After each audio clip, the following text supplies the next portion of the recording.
Há muito e muito tempo, em uma era já esquecida pelo tempo, dois jovens amigos partiram por uma simples caminhada, sem imaginar que essa seria o começo de uma jornada sem fim. O caminho era tranquilo, a conversa fluía, mas conforme eles iam avançando sem perceber, eles se afastaram demais, até que, de repente, perceberam que estavam perdidos. À sua volta, uma densa floresta os engolia sem aviso. O caminho de casa desapareceu. O dia virou noite e a noite virou dia. Eles vagaram sem rumo, tentando encontrar uma saída, mas a floresta parecia não ter fim. Os dias se transformaram em semanas, as semanas em meses e os meses em anos. O tempo avançava, sem piedade, até que os anos começaram a pesar sobre os seus ombros. A esperança de voltar para casa se foi com o tempo, como areia entre os dedos. Então, em um dia escaldante, sob o sol abrasador que parecia sugar-lhes as últimas forças, avistaram algo de longe, uma pequena casa solitária, um vilarejo perdido no tempo. A visão trouxe um fio de esperança, um último sopro de alívio para suas gargantas secas. Os dois caminhavam a alguns metros de distância um do outro, cada um imerso em seu próprio cansaço. Já o primeiro jovem, quase tropeçando em suas próprias pernas, apressou-se em direção à porta, com os lábios ressecados e sua visão completamente turva, ergueu a mão e bateu. Toque, toque, toque. Silêncio. Tentou de novo. Toque, toque, toque. Foi então que uma voz ecoou de dentro, fraca e rouca. Quem é? Ele respirou fundo, sentindo a garganta queimar. Sou eu! Eu quem? A impaciência misturava-se ao desespero. Pelo amor de Deus, moça, me dá um copo de água. Estou morrendo de sede. A porta rangeu, abrindo-se devagar, e diante dele surgiu uma senhora de idade avançada. Seus cabelos grisalhos caíam sobre os ombros, seus olhos pequenos e curiosos analisavam o jovem diante dela. Ora, meu querido, claro, espere um momento. Ela fechou a porta e caminhou lentamente até a cozinha, pegou um copo d'água e sentiu a textura fria do vidro entre os dedos e se dirigiu ao filtro de água. Mas então hesitou. Seus olhos brilhavam como um pensamento repentino. Ao invés de encher o copo por completo, por que não apenas até a metade? E assim fez. Com passos firmes, voltou até a porta. A porta de madeira antiga rangeu outra vez quando ela abriu. E com um sorrisinho enigmático, estendeu o copo ao jovem. Aqui está, meu filho. Ele pegou o copo com as mãos trêmulas, levou aos lábios, mas então, antes de beber, franziu a testa. O copo estava apenas meio cheio. Ele ergueu os olhos para a velha senhora, depois para o copo e depois novamente para ela. Nossa, dona, só metade? Esse copo está meio vazio, não? Ela encarou com um olhar indecifrável e respondeu calmamente. Pois é, meu filho, é o que tem hoje. E sem pensar duas vezes, o jovem virou o copo, bebeu até a última gota. E sem sequer agradecer, virou-se e foi embora. A porta rangeu uma última vez ao se fechar atrás deles. Então, o destino começou a girar suas engrenagens. Já o segundo jovem, segundo amigo, ele vinha logo atrás, exausto e com passos pesados naquela estrada poeirente, quando avistou seu amigo se afastando da casa. E ele percebeu de imediato, ele conseguiu água. Desesperado, sentindo a garganta seca com a areia do deserto, ele reuniu os restos de suas forças e correu até a mesma porta. Ofegante, ergueu a mão e bateu. Toque, toque, toque. Do outro lado, a mesma voz, frágil e envelhecida, ecoou. Quem é? Ele engoliu seco e tentou controlar a respiração. Sou eu! Eu quem?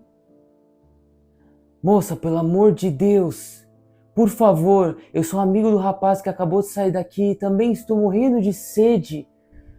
Me dê um copo d'água, por favor, pelo amor de Deus.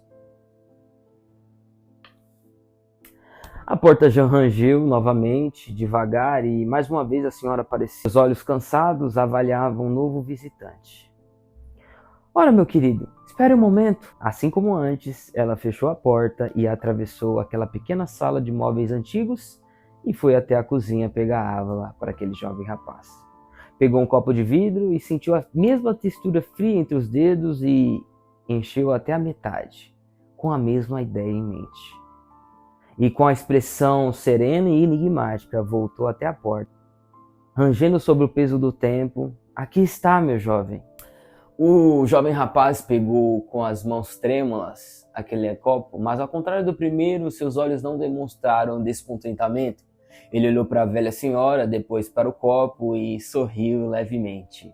Nossa, esse copo está meio cheio, né? Ela o encarou, surpresa. Um leve brilho atravessou seus olhos envelhecidos. Pois é, meu filho, é o que tem. Ele bebeu água com gratidão, sentindo o líquido precioso deslizar por sua garganta como um renascimento. Então, limpou a boca, sorriu e agradeceu. Muito obrigado, senhora. Que Deus te abençoe. E partiu, seguindo sua jornada. O tempo passou, muitas décadas se passaram, os anos se acumularam como folhas caídas ao chão. O passado se tornou apenas uma lembrança longínqua. 2 décadas se passaram. 2 décadas depois, o sol da tarde pintava o céu de laranja dourado enquanto um carro luxuoso, reluzente, de R$500 mil deslizou suavemente pelaquela mesma estrada de terra. No banco do motorista, um homem distinto vestindo um terno impecável. Ao seu lado, uma esposa elegante. No banco traseiro, seu filho olhando distraidamente pela janela. Foi então que, ao longe, entre as sombras do passado, ele viu a mesma casa. O impacto foi imediato. A lembrança voltou como uma onda, engolindo por inteiro. Ele desacelerou, olhou para a esposa e disse: eu já estive aqui antes. Ela franziu a testa, curiosa, mas ele não explicou. Simplesmente estacionou o carro à beira do caminho, à beira da estrada e desceu. Caminhou até a porta com os passos firmes, sentiu o peso dos anos se passando e então bateu na porta. Toque, toque, toque. O silêncio foi longo, mas lentamente a porta se abriu. Diante dele estava a mesma senhorinha, agora muito mais velha, seus cabelos antes grisalhos eram quase inteiramente brancos. Seus olhos, antes vivos, agora estavam turvos pelo tempo. Ela piscou algumas vezes, tentando reconhecê-lo, e disse: pois não? Ele sorriu e disse: a senhora se lembra de mim? Ela inclinou a cabeça, meio confusa. 20 anos atrás, eu passei por aqui. Eu estava com um amigo e eu estava morrendo de sede e a senhora me deu um copo de água.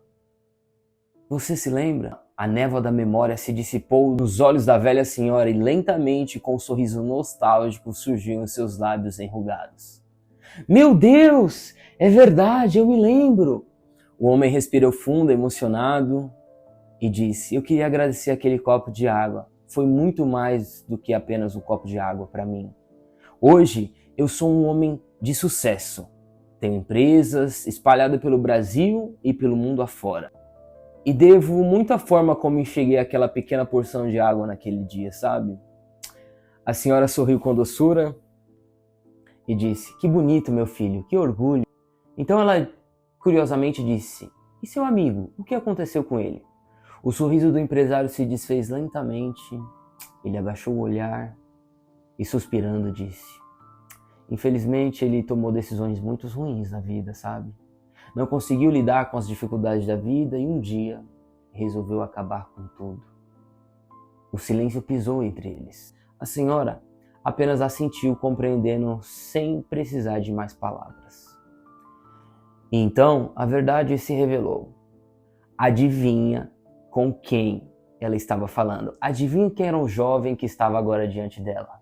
Transformado em um magnata de sucesso, vitorioso. A senhora ficou em silêncio por um momento, observando um homem à sua frente, e então um sorriso suave surgiu entre seus lábios enrugados, como se algo dentro dela já soubesse a resposta, antes mesmo dele dizer. E ele, com um olhar muito profundo e sereno, disse: eu sou aquele jovem que olhou para o copo e viu o copo meio cheio. A senhora sentiu devagar, como se aquele momento fosse a peça final de um grande quebra-cabeça que levou 20 anos para ser concluído. Eu sabia, ela disse. A verdade era simples e ao mesmo tempo profunda. 2 jovens, 2 vidas, 2 escolhas. Enquanto um viu o copo como meio vazio, se entregando ao pessimismo e à desesperança, o outro viu o mesmo copo como um copo meio cheio, nutrindo gratidão, resiliência e capacidade de encontrar oportunidades, mesmo nas dificuldades da vida. Essa visão moldou seus destinos. O primeiro, consumido pelo desespero, pelas frustrações da vida e pela incapacidade de enxergar nada além da escassez, tomou decisões que o levaram para o fracasso e, por fim, a própria destruição. Porém, já o segundo, mesmo diante das adversidades da vida, escolheu enxergar a esperança. Escolheu ser grato pelo pouco que tinha e isso o levou a construir muito mais. Com essa mentalidade, transformou cada obstáculo da vida em um degrau de sucesso. Cada desafio em um aprendizado e alcançou o sucesso que muitos apenas sonhavam. Moral da história. A maneira como você enxerga as circunstâncias da vida define a vida que você terá. Enquanto uns veem apenas o que falta, já outros encontram valor no que já têm e constroem um futuro próspero. E não é a água no copo que muda, é a sua percepção dela. O homem sorriu para a senhora com respeito e gratidão, inclinou a cabeça em reverência e disse: obrigado, não só pela água, mas pela lição. Então virou-se, caminhou de volta até o seu carro e partiu, deixando para trás aquela pequena casa, mas levando consigo um ensinamento que acompanharia o resto da sua vida. O que nos leva à segunda história. Alguns anos atrás, 2 amigos partiram em uma viagem com o destino certo, o mar.